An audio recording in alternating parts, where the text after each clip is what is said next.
Christ's purpose on sending the Holy Spirit to the believers. Ang katuyuan ba, ang intent, ang tinguha ni Jesus sa pagpadala sa iyang balaan ng Espiritu kanato ng mga nanagtuo niya. In the book of John 16, 5 to 16, atong pagkakuha ng atong pagpamalandong, ug sundan lang po ninyo sa hilom, ug ang pulong sa Dios na kanayon. But now I am going to him who sent me, and none of you asked me, where are you going? But because I have said these things to you, sorrow has filled your heart. But I tell you the truth, it is to your advantage that I go away. For if I do not go away, the Helper shall not come to you. But if I go, I will send him to you. And he, when he comes, will convict the world concerning sin and righteousness and judgment. Concerning sin, because they do not believe in me, and concerning righteousness, because I go to the Father, and you no longer behold me. And concerning judgment, because the ruler of this world has been judged. I have many more things to say to you, but you cannot bear them now. But when He, the Spirit of truth, comes, He will guide you into all truth. For He will not speak of His own initiative, but whatever He hears, He will speak. And He will disclose to you what is to come. He shall glorify me, for He shall take of mine, and shall disclose it to you. All things that the Father has are mine. Therefore I said that He takes of mine, and will disclose it to you. A little while, and you no longer behold me, and again, a little while, and you will see me. Ang pulong sa Diyos nagingon in the book of Romans 8:9, if anyone does not have the Spirit of Christ, they do not belong to Christ. Nga kung wala daw puno diha sa tao ang Espiritu ni Kristo o ang balaan ng Espiritu, wala nga kaniya o kana nga tawhana, wa gyud mabilong o wala mahisakop nga kang Jesus mga igsoon.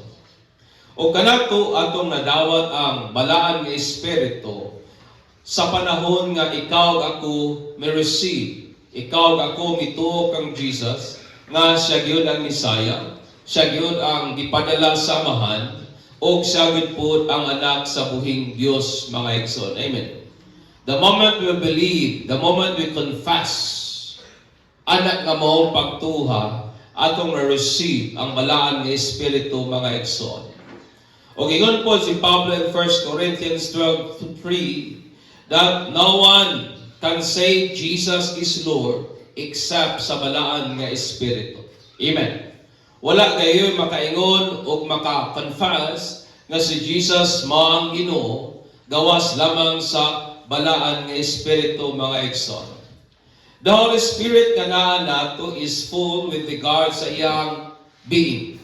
Ang balaan nga Espiritu nga naa nato mao na gyud kana siya, kay wala man ta maka-receive og katunga, wala ka maka-receive og 1/4, wala ka maka-receive og 1/3 lamang sa pagsabalaan ng Espiritu, kay atong na-receive ang kinatibuk-an sa being, ang kinatibuk-an sa balaan ng Espiritu mga igsoon. Amen. In short, ikaw ako naana nato ang balaan ng Espiritu, my friend. Sa dihang si Jesus lingon nga iyang igapadala ang balaan ng Espiritu ngadto sa mga believers, kaniwa magpasabot nga wala nato ang balaan nga Espiritu. It doesn't mean nga we don't possess and we don't have the Holy Spirit. Kaya ang logic sa uban, kung ipadala, abot pasabot, wala kaya nimo. That is the logic sa uban. Nga nang ipadala man, kung naana nimo. So therefore, according to them, nga wala pa rin nato ang balaan nga Espiritu, kahit ipadala pa man, no, it's not. Naana nato ang balaan nga Espiritu, but sa dihang ningon si Jesus, iyahang ipadala ang iyahang balaan nga Espiritu, Kining butang nga kinahanglan atong masabtan in light sa saad sa Dios Samahan nga iyang igahatag ang balaan nga espiritu for the sole purpose of empowerment. Amen. Nga ang saad sa Dios Samahan, makita na nimo in the book of Joel, makita na nimo sa daghan nga passage sa Bible, nga nagsaad siya nga iyang igapadala ang iyang balaan nga espiritu, o ang purpose niya na is to empower para nga gamhan ang iyahang mga katawhan, mga igsoon. Busa ningon si Jesus in Acts 1:8, you will receive power when the Holy Spirit comes on you, and you will be my witness. Manang ingon ni Jesus. Thus, He commanded His disciples to tarry ngadto sa Jerusalem until ilang ma-receive ang gahom nga nagagikan sa Dios. And Jesus said, sa dihang imong madawat ang balaan nga espiritu, makabaton ka og gahom, o kining gahuma, mo'y mohimo natong witness, mo'y mohimo natong saksi ni Jesus, my friend. Tungod kay naay mga butang nga lisod o dili gyud mahimo nato gawas kung ikaw o ako are empowered by the Holy Spirit. Amen. May mga butang nga dili nato kaya, may mga butang nga lisod para nato ang paghimo kung wala kita magamhan sa balaan nga espiritu, mga igsoon. That's why kung inyong nantaw ng life sa mga disciples, nakasilati sila o grabing mga trials. Some of them, di lang some, all of them, gimarfir, my friend. Uban, giputlan sa ulo. Uban, gisequester ang ilang property. Ang uban, gitorture, hangtod mamatay. Yet, what made them nga ilahang na-endure kanang such nga kanang excruciating pain, my friend, simply as this, because they are all empowered by the Holy Spirit. Amen. Amen. Nahimo nilang na-endure katong mga butangan because they are empowered by the Holy Spirit. O sa dihang magapamulong sila, ang mga tao makonbiktaran silang kasing-kasing, sa dihang mag-aampo sila, mga balatian, mga ayo. Ang reason akong nakita, because they are all empowered, my friend, sa balaan nga espiritu. O sa dihang si Jesus nagsaad kanato nga iyang igapadala iyang balaan nga espiritu for the sole purpose of empowerment. Niyaning mga musunod nga mga reason nga atong nakita in John 16:5-16 on sending the Holy Spirit ngadto sa mga believers. Una, the Holy Spirit are sent or is sent to the believers. Una nga purpose is to help them. Aron nga pagatabangan kita. That is in verse 7. Ingon ni Jesus on John 14:16-18. And I will ask the Father, and He will give you another helper to be with you forever. Kani ka klase nga helper, mahimong nana to sa wa gyud katapusan. Even the Spirit of truth, whom the world cannot receive, because it neither sees Him nor knows Him. You know Him who dwells with you and will be in you. I will not leave you as orphans. I will come to you. In short, ang helper, my friend, whom the Father iyang igahatag kanato, og mahimong maanato forever, mao kini ang Dios Espiritu Santo. Amen. This is the God, the Holy Spirit. O ang balaan nga Espiritu, mao kini ang ato ang Bisaya nga term is ang ato ang abyan. That is the word, that is the exact word, ani abyan.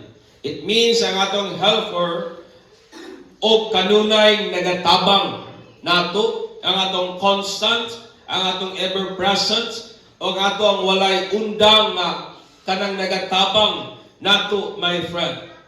Unsa na ring word nga helper, kanina gikan sa Greek word nga parakletos, ngang iyang kahulugan, legal advocate, hold the right judgment call, thus because close enough sa situation. It means may kagahom siya sa paghatag, paglamdag nato og mga maayong butang unsay angayang buhaton, kay nganuman duol kay siya o nasayod kay siya sa kung unsa man ang nagakahitabo mga igsoon. Sa Bagong nga Testamento kini nga term ginagamit kini nga term as attorney kana bitang mga abogado. Mao kini ang term nga ginagamit sa attorney o sa New Testament.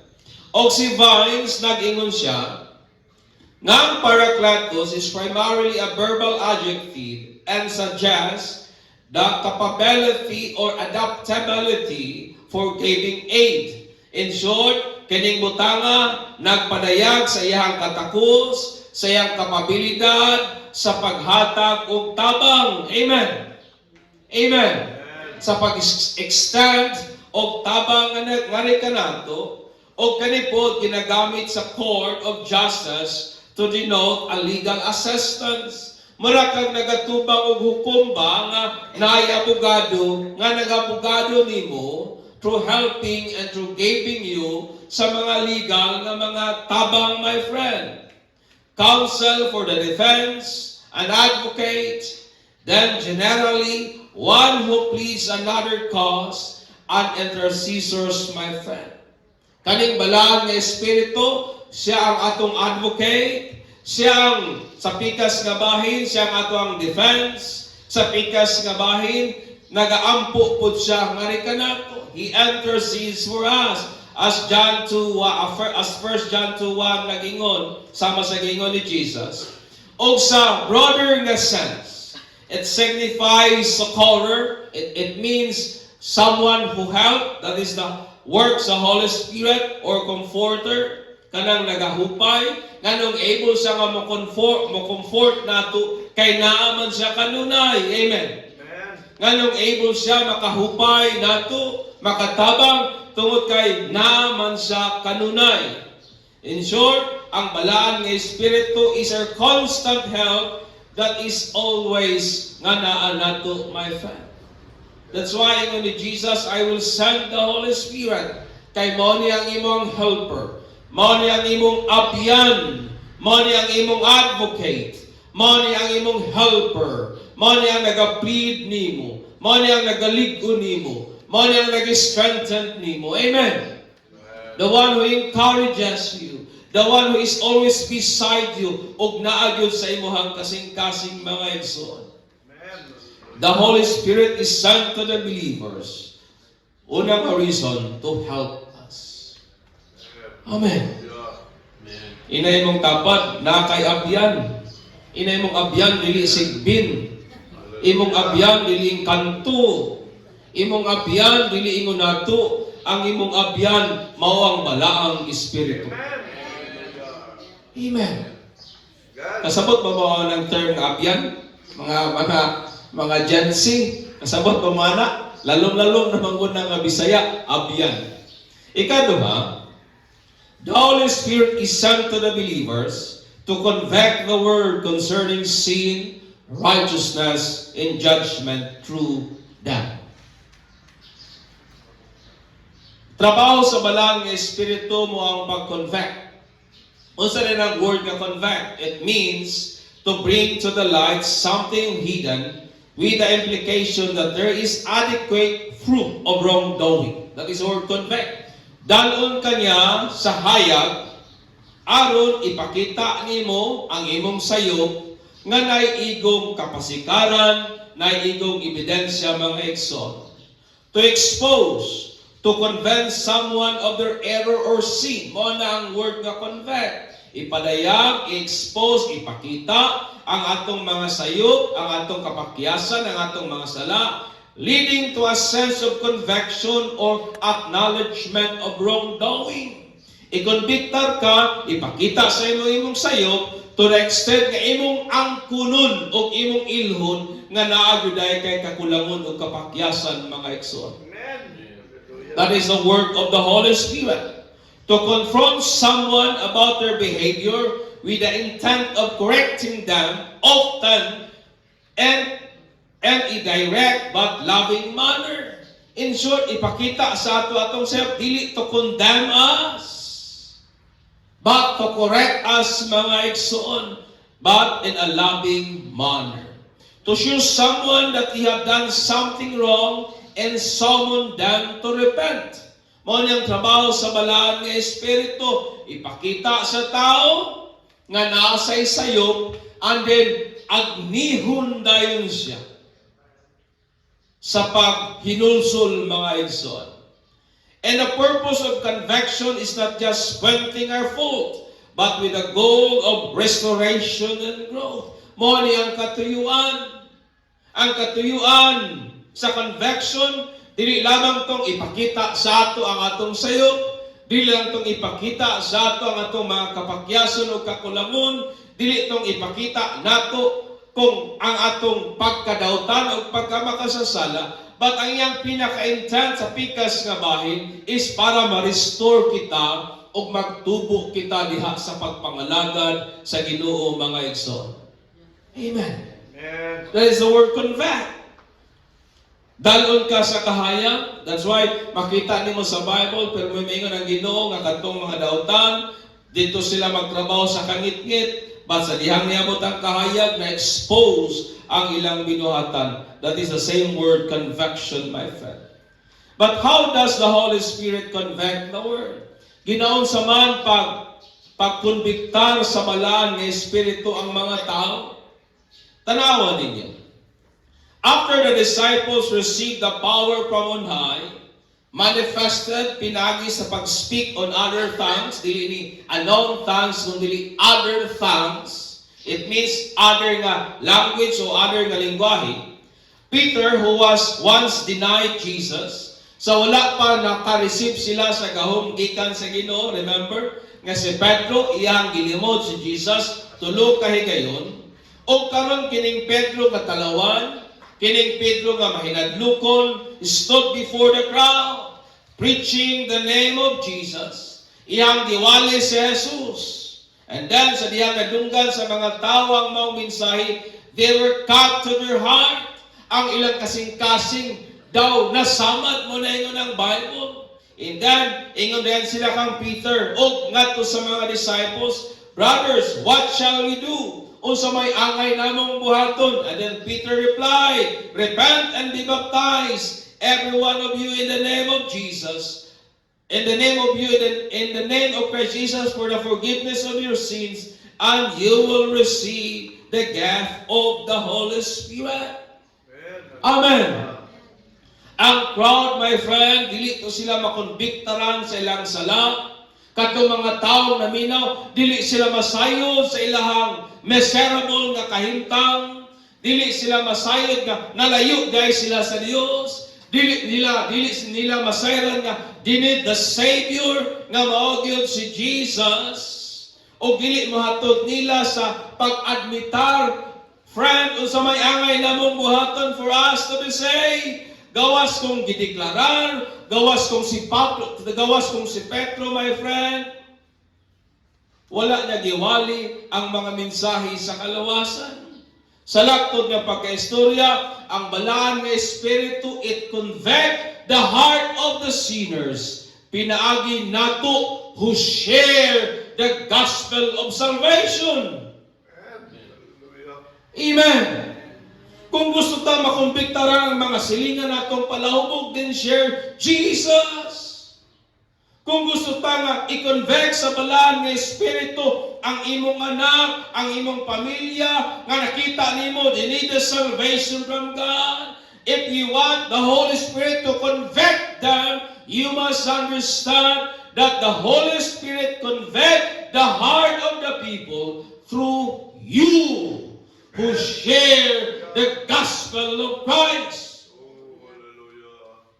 Paminon ninyo, mga luwas katong 3,000 ka mga tao kung wala si Pedro nagtindog o nagwali sa pulong sa Diyos. Pagkadungog nila, ang ilang kasing-kasing daw gisamad. They were convicted sa ilang error, and then ingon na sila, brother, so may among angay buhaton for us to be saved. Then Peter said, mao nimong buhaton, believe and be baptized in the name of Jesus for the forgiveness of your sins, and you will also receive the gift of the Holy Spirit. Amen.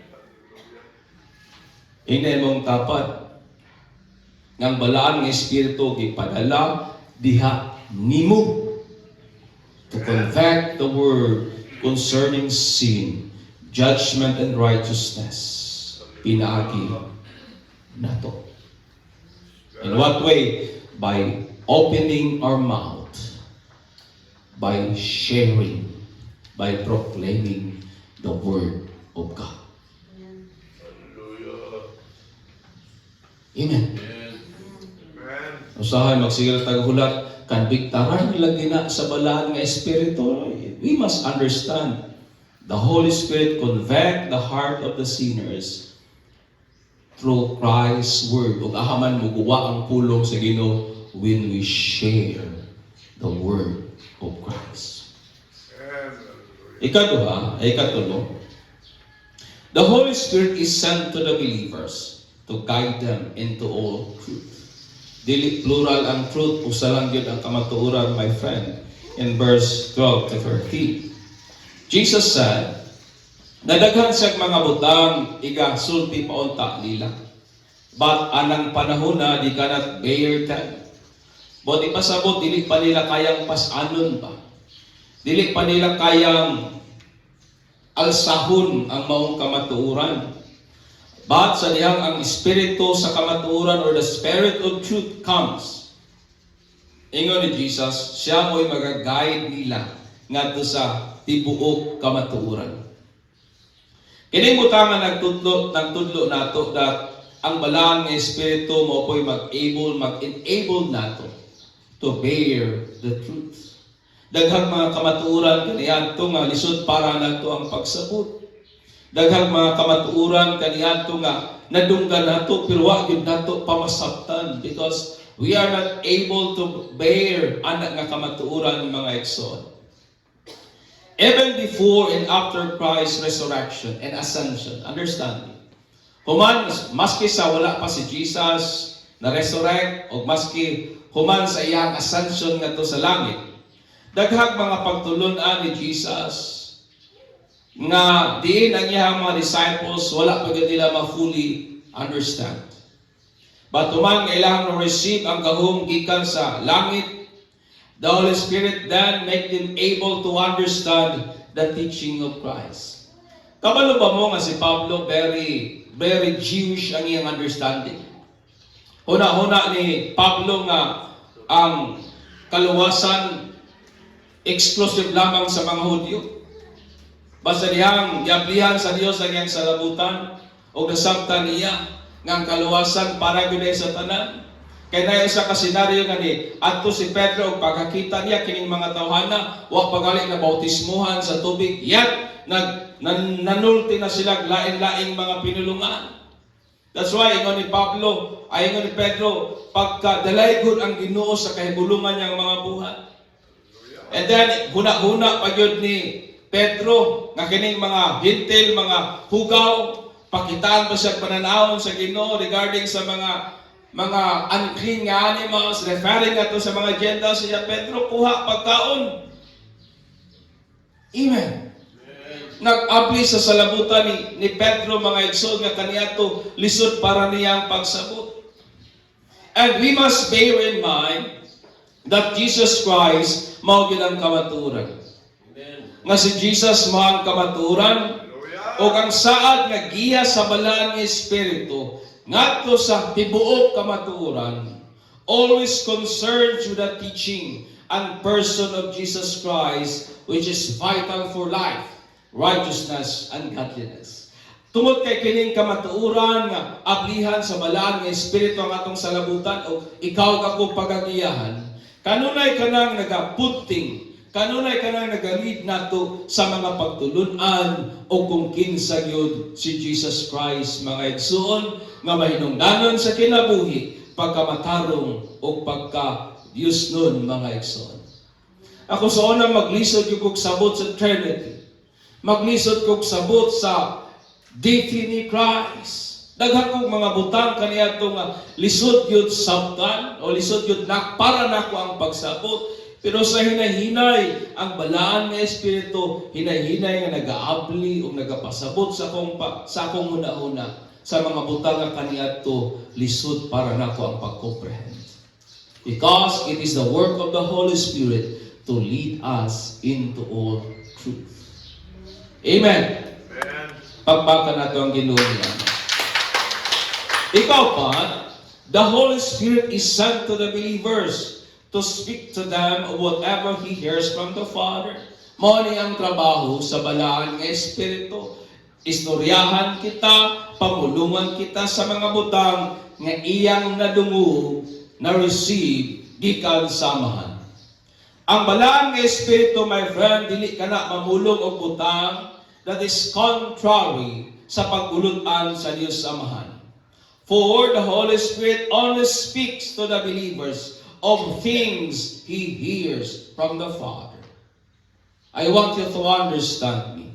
Nga ang balaan nga Espiritu, dili mamulong og butang, sukwahi, batok o lahi sa katuyuan o pagbulutan samahan, tungod kay ang balaan nga Espiritu nagapamulong lamang nga kanato sa butang nga iyang nadungog gikan samahan. Nabay usa ka kaning well-known nga pastor diri sa akong section, medyo taod-taod na yun ang nilabay. And then, kani nga pastor na convert ngadto sa pagtulunan sa Yahweh, ngailang gidinay ang divinity ni Jesus. Nga kani sila nagtudlo nga si Jesus daw kuno kabayo, nga si Jesus daw kuno igsuon sa yawa. O ang iyang wife, according po sa iyaha, ang iyang wife claim nga maupod daw kuno siya ang representation o siya ang gipuy-an sa balaan nga Espiritu. Ayay, napalong man ako. And ang iyang wife, iyang ginaingnan tong mga younger women, mga batanon nga mga dalaginding, mga teenager siguro, nga membro po sa ilahang sekta nga dulugan ang iyang bana, kay mo na ang pagbulutan sa Dios. Nakuha niyo ang idea? In short, ang iyang wife, claiming to be the Holy Spirit, nagapamulong sa mga dalagang mga babae sa ilang sekta, nga dulugan ang iyang bana, kay mo na ang pagbulutan sa Dios Amahan. But it's sad to say, nga dili yun to tingog nga iya sa Ginoo mga igsoon. Tungod kayang kamatuoran, ang balaan nga Espiritu speak only of what He heard gikan samahan, o dili siya magapamulong og butang contradictory ngadto sa usay nasulat sa balaan nga kasulatan mga igsoon. Kay kung kana nga Espiritu it speak against the will of the Father, kung kana nga Espiritu nagapamulong og tingog lahi kaysa sa gingon sa balaan nga kasulatan, then my friend, dili kana mo ang balaan nga Espiritu. Amen. Amen. Daghang ba kog mga masaksiyan usahay nga mga tao, dali na ba kahit inganyohon nga mga Pinoy, labi na kong ang Ginoo nag-ingon, etc., etc., etc. Pero sahay, ikaw na gidulaan ang atong mga pagbati. Gidulaan na dahil ang atong mga kaluyahon. We must be careful with that, my friend. Because the Holy Spirit is sent to the believers to speak to them of things ngayang nadunggan gikan samahan mga igsoon. Ikalima, nga ang balaan nga Espiritu gipadala usab kari kanato to disclose to us what is to come. Aron nga igapadayag kari kanato ang unsa man ang mga butang nga mga my friend. Kining butang nga concern sa mga eschatological event. Kining mga butang nga naglambigit sa mga mahitabuay pang mga butang, where ang balaan nga Espiritu iyang gidisclose kari kanato, o usa sa example niya na isang book of Revelation nga nag-disclose, nag-reveal, nag-open sa usaman ang mga mahitabo sa moabutayng panahon mga igsoon. Amen. Nasayod ta nga sa moabutayng panahon may gera, kagubot, kagutom, Nasayot ka nga sa mabutay nga mga panahon, may mga paglutos sa mga Kristohanon, tungod kay nga naman, gidisclose na kana sa balaan nga Espiritu, pinagi sa balaan nga kasulatan, my friend. And I believe nga, pinagi po sa balaan nga Espiritu, kanang maong mga butanga, mahimong tinaw o mahimong hayag usab nga ni kanato mga igsoon. Ikaunom o katapusan. The Holy Spirit is sent to the believers to glorify Jesus. Ang balaan nga Espiritu gipadala kari kanato, sent in us to glorify Jesus in us. In verse 14 down to 16. Ang balaan nga Espiritu glorifies Jesus by taking what is His and disclosing it to the believers. Mo na ingon ni Jesus, ang balaan nga Espiritu gipasidunggan siya by taking what is His o iyang gi-disclose, iyang gi-reveal ngadto sa mga believers.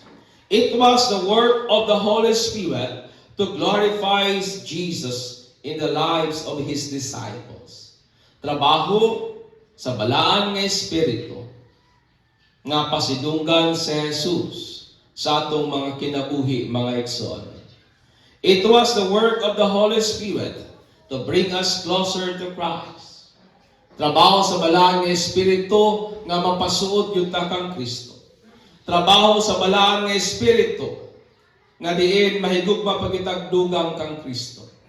Trabaho sa balaan nga Espiritu mga igsoon nga mahimo gyud tang sama kang Kristo. If the Spirit does the opposite, then it is not the Holy Spirit. Amen. Understand me, brethren, nga kung ang butang nga ginaingon sa tao nga kana mo ang balaan nga Espiritu ug sukwahay gali ang gakahitabo sa kinabuhi sa tao by having that Spirit, then that Spirit, my friend, is not the Holy Spirit. Amen. Amen. Tungod kay trabaho sa balaan nga Espiritu, ginatabangan taniya nga mahigugma ta kang Jesus. Ang trabaho sa balaan nga Espiritu, iyatang ginapasuod kang Jesus. Ang trabaho sa balaan nga Espiritu, ang atong kasing-kasing ginabag-o niya nga mahimong sama gyud kang Kristo. Mao nang akong ang Espiritu nga ginatuuhan sa tao, dili gali mohatod sa maong kahimtangan. Then that Spirit, my friend, is not of Christ. Simple as that. Kung kana nga Espiritu denies that Jesus comes from God, then that is not the Spirit of God. Kung kana nga Espiritu denies godliness and holiness, then that is not the Spirit of God. Amen. Lahi na nga Espiritu mga igsoon. The Holy Spirit is sent ngari kanato to glorify Jesus. Ngari kanato. Christ sent the Holy Spirit ngari nato nga mga magtutuo. Aron nga mahimo natong helper, mahimo natong abyan, working through us to convict the world. Mao ni ang trabaho sa balaan nga Espiritu. Guiding us into all truth. Giyahan ta ngadto sa kamatuoran, speaking what He hears from the Father, revealing what is to come, and glorifying Jesus sa atong mga kinabuhi. Mao na akong hagit natong tanan anin sa iyong kabuntagon. Let us earnestly desire and pray sa kasing-kasing o hunahuna, fully surrendered ngadto gyud sa balaan nga Espiritu. It is my prayer nga magpatunta og kasing-kasing, magpatuntag hunahuna nga nagyoy hingpit nga pagpanugyan, hingpit nga pag-surrender ngadto mga igsoon sa balaan nga Espiritu. Amen. Christ sent His Spirit, or Christ sent the Holy Spirit for this reason, to help us. For this reason, to convict the word through us. For this reason, my friend, to guide us into all truth. To speak to us sa butang iyang nadungog gikan sa Amahan. And to disclose to us what is to come. And to glorify Jesus. Narigato. Amen. Amen. Manidugta, and let us give glory to Jesus.